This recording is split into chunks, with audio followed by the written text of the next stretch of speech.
নমস্কার বন্ধুরা, আমার নতুন ইউটিউব চ্যানেল সুধা লীলার হেসেল তাতে আপনাদের সকলকে স্বাগত। আপনারা যারা আমাকে ফেসবুকে দেখেন, ফলো করেন, আপনাদের ভালোবাসায়, আপনাদের অভিনন্দন, আপনাদের শুভেচ্ছা, আপনাদের ইচ্ছা শক্তিতে, আমার ইচ্ছা শক্তি তো আছেই, প্লাস আপনাদের ইচ্ছা শক্তিতেও আজকে আমার ফেসবুক প্রোফাইল, ফেসবুক পেজ 33,000 আমার ফ্যামিলি মেম্বার হয়েছে। আমি চাইবো ঠিক যতটা ভালোবাসা আপনারা আমাকে ফেসবুকে দিয়েছেন, তার থেকেও অনেক বেশি ভালোবাসা আপনারা আমাকে আমার এই সুধা লীলার হেসেলে দেবেন। সুধা হচ্ছে আমার দিদিমার নাম, আর লীলাবতী হচ্ছে আমার ঠাকুমার নাম।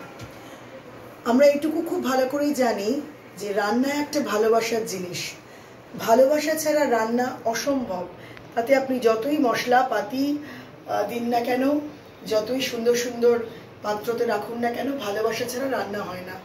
এখনকার দিনের এত প্রযুক্তি আর এত তাড়াহুড়োর মধ্যে আমরা থাকি, ব্যস্ততাময় জীবনে, হয়তো রান্নাটা আমাদের অনেক সময় সেরকম হয়ে ওঠে না। তো তার জন্যই দুজন রন্ধন পটীয়সী আমার পরিবারে, দুজনের কেউই জীবিত নেই। আমার দিদা সুধা, উনি মারা গেছেন আমি যখন ক্লাস 6-এ পড়ি।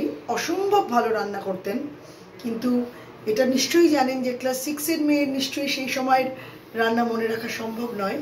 তবে পরবর্তী সময় যখন আমার বিবাহ হলো, তো আমি যখন এই পরিবারে গেলাম, প্রথম দিন আমার ডালটা খেয়ে আর লাউয়ের তরকারিটা খেয়ে মনে পড়ে গেছিল আমার দিদার সেই রান্নাটা।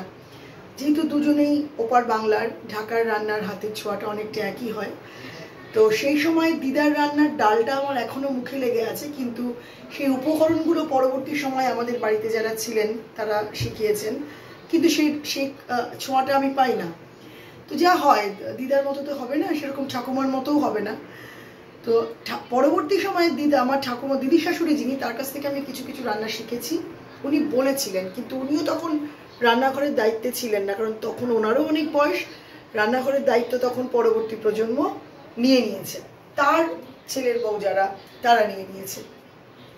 তাদের কাছ থেকেও জেনেছি, তাদের কাছ থেকেও শিখেছি। কিন্তু নামটা আমার মনে হলো সুধা লীলার হেসেল এই জন্যই, কারণ দুজনেই আমার ভীষণ প্রাণের মানুষ, ভালোবাসার মানুষ।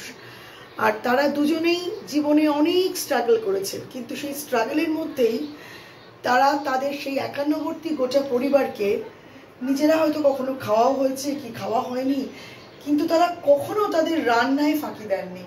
সেই উনুনের রান্নায় রান্না করা, নিজেরা মশলা বেটে, বাটনা বেটে রান্না করা, এবং কি ক্লান্ত হয়েও সেই ভালোবাসাটা তাদের রান্নায় কমেনি। কারণ তারা সবসময় ভেবেছেন পরিবারের লোকগুলোকে যদি আমি ভালো করে রান্না বান্না করে খাওয়াই, তারা হয়তো পরবর্তী সময় কাজে কর্মে এগোতে পারবে। আমার মনে হয় আমার দিদি শাশুড়ি বা আমার দিদিমার হয়তো সেটাই লক্ষ্য ছিল। আমার দিদিমার একটা চোখ বসন্তে নষ্ট হয়ে গেছিল, তাও তিনি কি অপূর্ব রান্না করতেন। আমার এখনো মনে আছে আমার তার ডাল রান্নাটা, ওই রাঁধুনি ফোড়ন দিয়ে মসুর ডাল তো অনেকেই করেন, কিন্তু কি জানি সেই স্বাদটা এখনো খুঁজে পাই না, ওই স্বাদ পাই না। নানান ধরনের লাউয়ের ঘন্ট করতেন উনি, এরকম প্রচুর রান্না। তো সেই রান্নাগুলো পরবর্তী সময় আমাদের মা মাসিদের কাছ থেকে পেয়েছি। কিন্তু জানেন তো, ছোটবেলার স্মৃতি যেরকম মানুষ বলে না, ছোটবেলার কিছু কিছু স্বাদও লেগে থাকে। তো সেই জন্য মনে করলাম যে আমার দিদার নামে হোক। আর আমার দিদি শাশুড়িও অপূর্ব রান্না করতেন, কিন্তু দুর্ভাগ্যবশত তার হাতের রান্না আমি খাইনি। কিন্তু আমার স্বামীর কাছ থেকে তার রান্নার মহীয়সী প্রচুর প্রশংসা শুনেছি। তো সেই জন্যই তাদের দুজনের নামে আমার এই চ্যানেলটা। আর ভীষণভাবেই বলবো, এটা আমার তাদের প্রতি ভালোবাসা এবং আমার শ্রদ্ধাঞ্জলিও বলতে পারেন। এর থেকে ভালো রান্নার কুকিং চ্যানেলের নাম আমি খুঁজে পেলাম না। কারণ রান্নাটাকে যে ভালোবাসতে হবে সেটা হয়তো তারা জানিয়েছেন, তারা চিনিয়েছেন, তারা বলেছেন, তারা বুঝিয়েছেন। দিদাকে যখন দিদা মারা যান তখন 6-এর মেয়ে, হয়তো অত বুঝিনি। পরবর্তী সময় বিয়ে হয়ে যখন এলাম, তখন আমার দিদি শাশুড়ি বলেছিলেন রান্নাঘরটা অবহেলার জায়গা নয়। তো এবং যেসব রান্নাগুলো ওনারা শিখিয়েছেন সেগুলো আপনাদেরকে করে করে দেখাবো, যতটুকু পারবো। তাদের মতো তো হবেই না, তবু যেসব উপাদানগুলো, যেসব উপকরণ দিয়ে তারা রান্নাটা করতেন সেগুলো চেষ্টা করবো করার।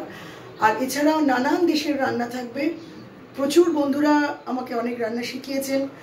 যেখানেই যখন যেতাম সেই সব দেশে ঘুরতে গিয়ে তাদের কিচেনে যেতাম, তাদের রান্নাগুলো শিখতাম, সেগুলো নিতাম, জানতাম।